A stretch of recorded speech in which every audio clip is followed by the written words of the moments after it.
Assalamualaikum warahmatullahi wabarakatuh. Selamat pagi dan salam sejahtera bagi kita semua. Perkenalkan, nama saya Andrew Fahrial Saleh dari PT Ngopi Pai.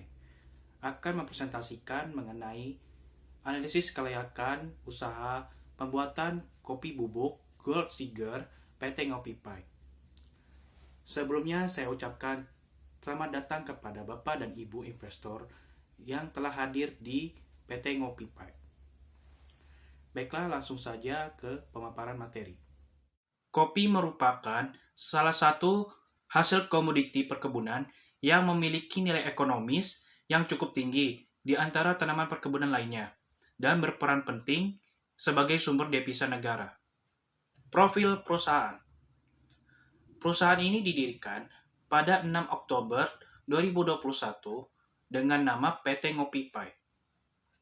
PT Ngopi Pai adalah perusahaan yang bergerak di bidang perkebunan kopi dengan komoditas unggulan produksi tanaman kopi yang berkualitas tinggi, dari biji dipanen sampai biji kopi kering, siap jual. Kami adalah perusahaan yang terintegrasi yang mampu menciptakan produk-produk premium dari tanaman kopi yang berkualitas tinggi. Untuk lebih menjangkau produksi yang tinggi, perusahaan juga menjalin kerjasama dengan petani dalam rangka mesejahterakan petani daerah dan ikut membantu petani menghasilkan kopi yang lebih berkualitas dengan cara memberikan pembekalan dan penyuluhan mengenai cara menanam dan merawat kopi yang baik. Organisasi.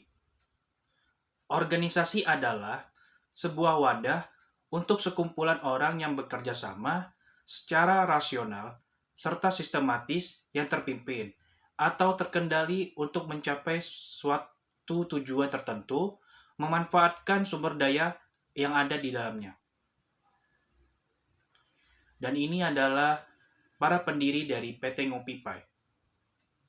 Andrew Fahrial Saleh sebagai manajer, Ardi Bayu Pratama sebagai asisten manajer, Anissa Putri Nur Hakim sebagai kepala admin, Andoni Rifki Pahlepi sebagai kepala pemasaran, Dimas Prayoga sebagai kepala sarana, Indra Putra Waseso sebagai kepala tenaga kerja, dan Hasnan Muhammad Iqbal sebagai kepala kebun. Dan ini adalah struktur organisasi dari PT Ngopi Pai. 1. Pabrik. Lokasi pabrik. Lokasi yang dipilih untuk pembangunan pabrik adalah Sinar Banten, Kecamatan Ulu Belu, Kabupaten Tanggamus, Provinsi Lampung. Lokasi dipilih berdasarkan beberapa alasan, yaitu tingkat produksi kopi di Kabupaten Tanggamus adalah yang terbesar kedua di Lampung. Lokasi berdekatan dengan bahan baku. Mempunyai lokasi yang sesuai dengan syarat tumbuh kopi, sehingga kopi yang dihasilkan mempunyai mutu yang baik dan belum banyak pabrik kopi di daerah tersebut. Dan ini adalah layout pabrik PT Ngopi Pai. Fasilitas pabrik. Pabrik ini terdiri dari beberapa jenis ruangan, yaitu 1. Ruangan utama produksi. Ruangan utama ini harus saling berdekatan, ruang penerimaan dan penyimpanan bahan baku, ruang produksi, dan ruang pengiriman produk agar produksi efektif dan efisien dapat terlaksana. Kedua, ruangan penunjang produksi. Ruangan pengendalian mutu produk dan area penanganan limbah dibuat untuk menunjang proses pengendalian mutu produk dan penanganan limbah dari produk tersebut. Ketiga, ruangan non-produksi. Rancangan tata letak yaitu pos satpam, kantor, ruang istirahat, dan musola, serta toilet yang bertujuan memberikan sarana bekerja bagi para karyawan non-produksi dan sarana istirahat bagi para karyawan. 2. Proses produksi kopi bubuk. Tahap-tahap proses produksi kopi bubuk. 1. Penyiapan bahan baku. Kopi bubuk banyak digunakan sebagai minuman sehingga aspek mutu fisik, kimiawi, kontaminasi, dan kebersihan harus diawasi dengan ketat karena menyangkut cita rasa, kesehatan konsumen, daya hasil atau rendemen, dan efisiensi produksi. Kedua, roasting. Roasting adalah proses penyangraian biji kopi yang tergantung pada waktu dan suhu yang ditandai dengan perubahan kimiawi secara signifikan. Ketiga, pendinginan. Pendinginan dilakukan tepat setelah penyangraian atau bisa setelah pencampuran setelah proses sangrai selesai.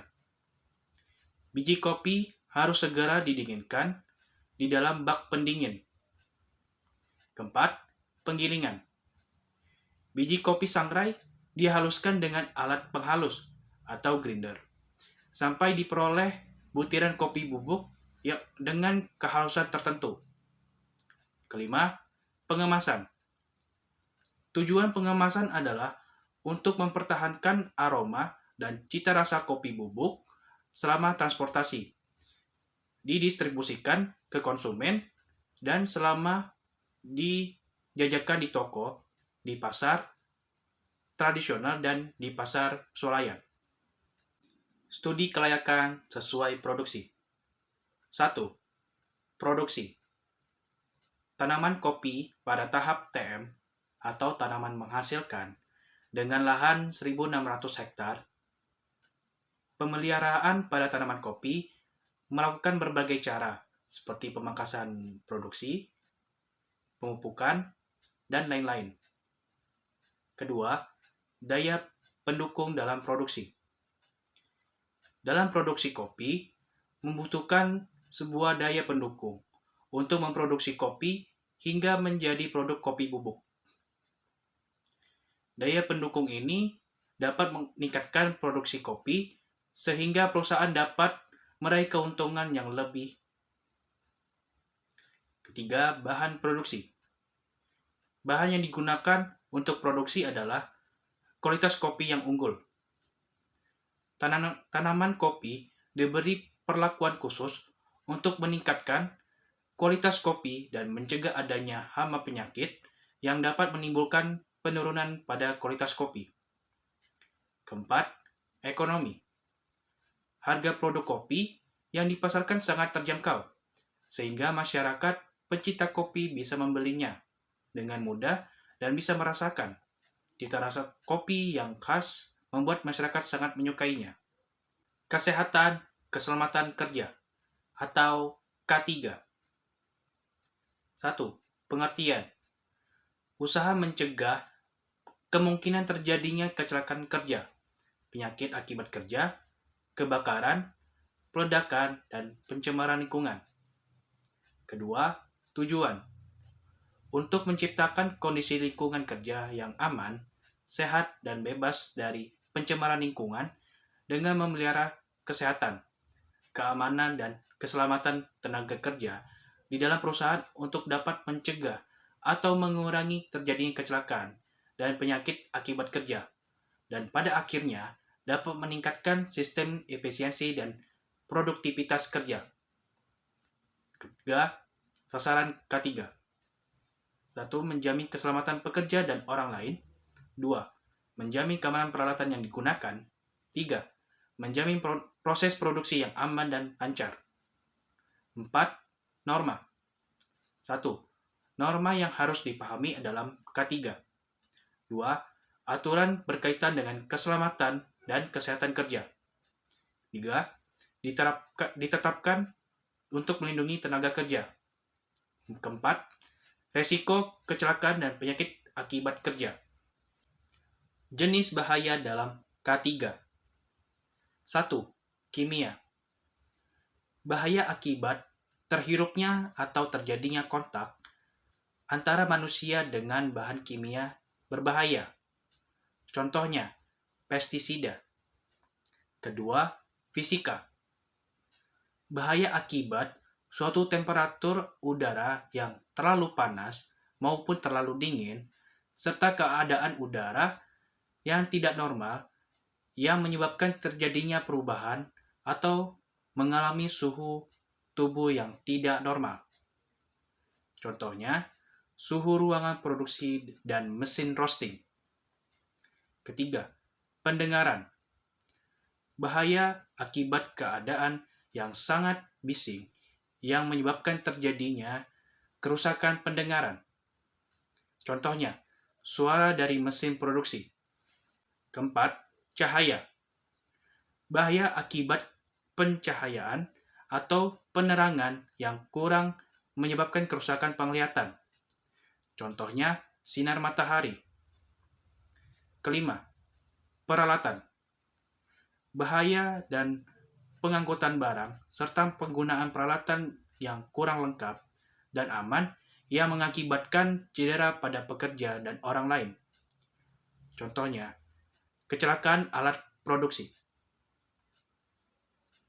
Istilah bahaya dalam lingkungan kerja. 1. Hazard.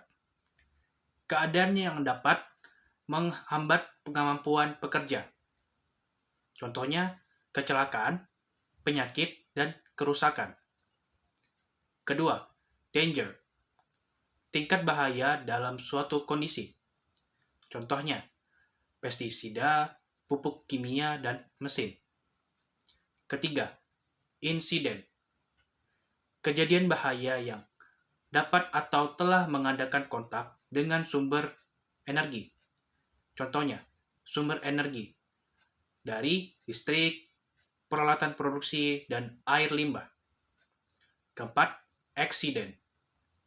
Kejadian bahaya yang disertai adanya korban.